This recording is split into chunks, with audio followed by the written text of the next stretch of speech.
Secretary Noam, we have seen a consistent pattern of lies and deceit from the Department of Homeland Security under your leadership.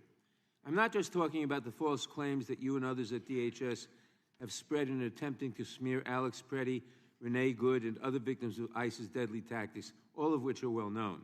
I'm talking about the dishonesty and deception that has become commonplace throughout your agency. One of the most brazen incidents occurred last week at Columbia University, where 5 DHS agents conned their way into a university-owned apartment building at 6 a.m. They were pretending to be police officers searching for a missing child.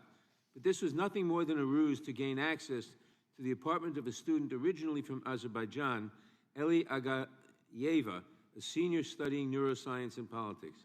A public security officer on the scene asked for a warrant, but none was produced, and they proceeded to arrest Eli. It is black-letter law that a government agent cannot lie about searching for a missing child to gain entry to a residence.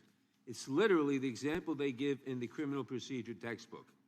But your agents deliberately misrepresented themselves to gain access to Eli's apartment. Fortunately, hours after Eli was taken into custody, following a public outcry and a meeting with Mayor Mamdani, President Trump intervened and secured her release. If Eli had been among the worst of the worst that you claim to target, surely the president would not have pushed for her release. But this is just one example of an out-of-control department under your leadership.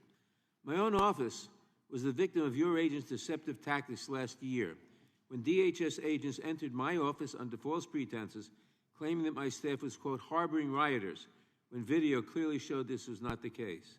A statement issued by DHS claimed the agents were doing a, quote, security check, and yet the video that has been released shows them handcuffing a staffer, demanding access to non-public areas of my office without a warrant, denying that they even needed a warrant when challenged by a member of my staff, and never once asking about the safety and security of my staff. More lies. Unfortunately, the same cannot be said for Nurul Amin Shah Alam, an elderly, nearly blind refugee from Burma living in Buffalo. 2 weeks ago, he was left abandoned by U.S. Customs and Border Patrol agents outside of Tim Hortons coffee shop an hour after they closed, in the cold and in the dark, with no shoes on, miles away from his home. 5 days later, he was found dead.